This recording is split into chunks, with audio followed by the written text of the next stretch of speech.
Copyrad hates Supercell. It is a joke because they're just complete dumbasses at this point. Eric One Hive hates Supercell. I am shocked and appalled, disgusted. Everybody hates Supercell. Now, what has happened? What has happened recently? What's all the commotion and fuss about? A few days ago, a YouTuber called Eric One Hive posted a video that's getting a lot of attraction titled Exposing Supercell for Copyright Abuse and More to Silence Criticism in Clash of Clans. It has 250,000 views, and in the video, he talks about how this YouTuber, Time2Clash, was a Clash of Clans YouTuber who made Clash of Clans content that's pretty positive and whatnot, and Supercell didn't like him for some reason. They changed their mind on how they felt about this guy. So you know what they did?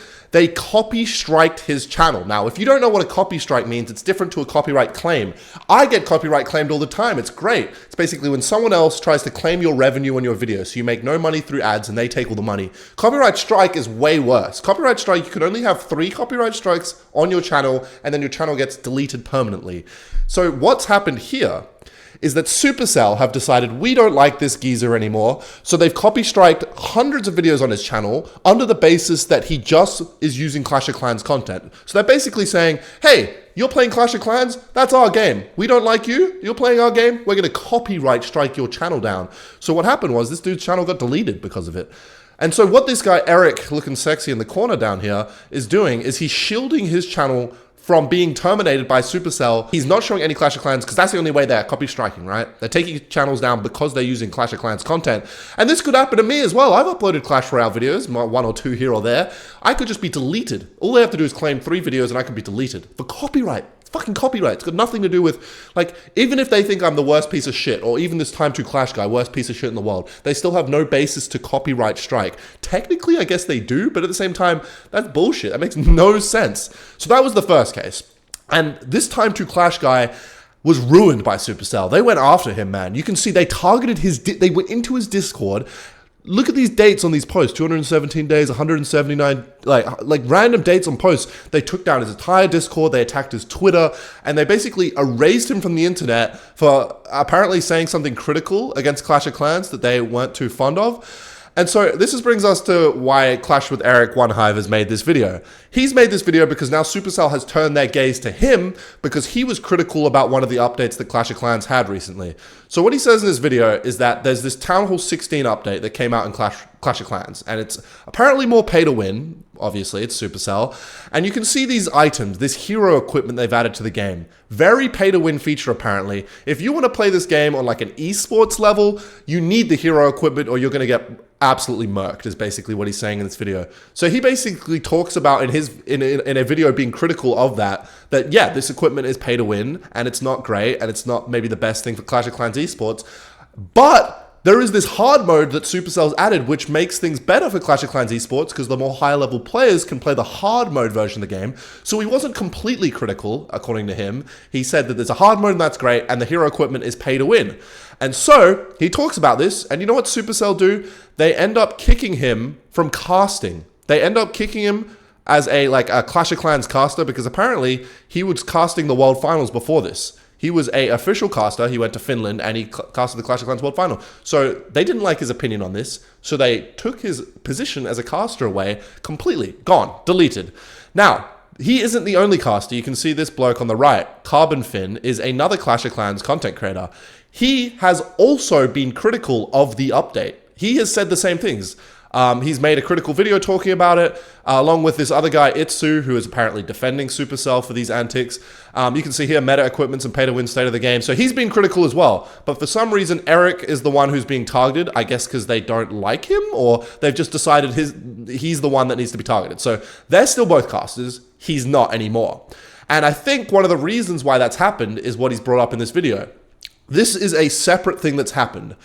The Clash of Clans esports scene has a World Finals where if you win in the World Finals, you get a lot of money. You get tens of thousands of dollars. And even if you make it to the World Finals, you get tens of thousands of dollars, right? Eric One Hive spoke up about an injustice in the Clash of Clans esports scene where this dude Fluxy, who is a team captain for one of these teams, decided to kick off this player called Max for little to no reason at all. And I've heard that Max is apparently one of the best players in Clash of Clans. Like he's one of the best, like he has the highest win rate or hit rate or something in the game. I'm not too familiar with the game because I fucking stopped playing as soon as they added builder base and all this, literally all this other stuff. I still play casually, but that's besides the point. So he said, "Dear Max, we hope you're well. After careful consideration, blah, blah, blah. This wasn't easy. We apologize for your timing inconvenience. We wish you the best of luck in July qualifier." And Max is just hearing this out of the blue. He's like, "What? Like he must have put so much time into this. I'm sorry." So he tries calling him. And then Fluxy just follows up saying, "As I said, we've decided to part ways with you. We wish you the best." Very cold, very unprofessional. And he says, you didn't tell me much, but now would be great. There is nothing further to discuss. Yes, there is. Why the fuck did he get kicked? Very random, right? And then Max brings up a fair point saying, "I think there definitely is." And so apparently Eric was bringing this up on his stream, trying to stick up for Max because it's very wrong and there's no reason why Max should be kicked. And apparently against the rules in roster changes, this shouldn't be allowed unless Supercell has okayed it themselves. And the reason in which Supercell has okayed this is because apparently this Fluxy guy, who's the captain of the team, is really close to people at Supercell who make these decisions. So Fluxy is close to Supercell, was able to get Max kicked off the team for, I'm not sure what reason. And he's a certified creator in the program. He's a super creator, which means he has a creator code and whatnot, even though he doesn't meet the requirements to be a Supercell creator. If you don't know, if you're in the Supercell creator program at tier 3, there's different tiers. You have to have a certain threshold of followers or subscribers and whatnot.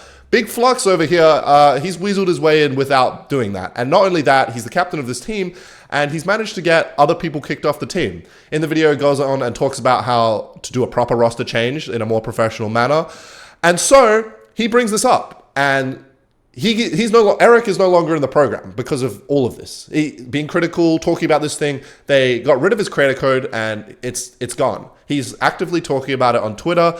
And this didn't just happen to him. Another caster of the Clash of Clans World Finals, Erica, as you can see her name here, apparently is sticking up for him as well. No respect, kicking Max, who was one of the reasons they got a ticket to the World Finals, disappointed in Clash of Clans Esports, the rules updated, blah, blah, blah, blah, blah. She got denied. Her account has been deleted. She got completely removed from the Supercell creator program. And basically, Supercell and the Clash of Clans team is essentially silencing anybody and everybody who speaks up against them. And they're doing it in a way that's not allowed. They shouldn't be. There was a lot of fallout with that. And then there's the second video. They shouldn't be allowed to do this. It's absolutely outrageous that they're copy striking people's channels when there's no infringement of copyright. Technically, Clash of Clans is their game, so they can do that, but it seems wrong, right? And so he's made the second video where a very similar thing has happened, where this creator called Adam had a dispute with somebody in the Supercell creator program, and basically Supercell took the side of the other creator. So this guy Adam got kicked from the program because of that. And apparently the Supercell creator that kicked him, or the community manager, or somebody at Supercell, has held a grudge against Adam since then, and has basically been trying to copy strike his channel, and not giving him a break really, and not really telling him why they're copy striking his channel. He got kicked from the program as well. And so, big mess. Now, the second thing is B-Rad's video. I don't think I did this video justice in the video I spoke about. I did speak to Brad a little bit in the DMs, and I gotta respect it, man. I gotta respect that he's talking about all this stuff. It's hard to think that it will do anything, and that's kind of what I said in my video previously. It was it's hard to think that Clash Royale will listen, considering there are videos criticizing them with millions of views that they still don't do anything about, but I can respect the effort. And he talks about how they are basically doing the same thing as Clash of Clans, essentially, gatekeeping playing the game by faking these evolutions, pay to win, so that if you want to play at the highest level or you want to be competitive in the game, you have to buy these fucking scam offers. Power troops, evolutions, ridiculous offers. And he talks about how there's this new update with the Goblin Queen journey where basically they add a bunch of new cards that forces you to play the Goblin Queen's journey. You have to play it, otherwise you don't get the new cards, so you can't play competitively, and it's the same exact thing. And essentially, a Goblin's Queen game mode is one goofy game mode they've added in the events tab, but extended to a whole Path of Legends. And so everyone has to play that game mode because otherwise you don't get the new cards. And literally, from my perspective, now having had the update out for a little bit, the game mode is... I don't play Goblin's Queen Journey anymore. I got the cards and then I dipped. And that was the entire update. It wasn't a Clan Wars 3 update. It wasn't tournaments fixed. It wasn't something that was going to keep ongoing, that was going to keep playing. It was literally a one-time bing bang and then it's done. And it's true. Every update is paywalled. You cannot play the new features in the game unless you usually put money in the game, or you have to play the new goofy game mode in order to play the rest of the game. Every time an update comes out, it almost feels like it's worse for the game. It used to be a time when the updates used to come out and everyone used to be excited, but now it's just not. Nobody's excited for a Clash Royale update anymore because the standard has been plummeted through the ground. The Clan Wars 2 update, I remember when that came out, that was the last time that people were really excited for an update. From there and there, people had dwindling expectations. Now, some people do like this Goblin Queen update, but you got to admit, now that it's been out for a bit, no one fucking plays the Goblin Queen, like the Goblin mode anymore, because you get the cards and then you're like, okay, why would I play this anymore? So every other game is in shambles right now in the Supercell universe. Clash Royale, Clash of Clans, fuck knows what's going on over at Squad Busters. Every other game is dead. And Brawl Stars seems to be the one on top. Who would have thought in 2024? Probably all the Brawl Stars community, because they're diehard fans. But yeah, that's where everything stands. And that's my summary of everything. Everybody hates Supercell, except the Brawl Stars players. It's time to brawl. Peace out, Girl Scouts.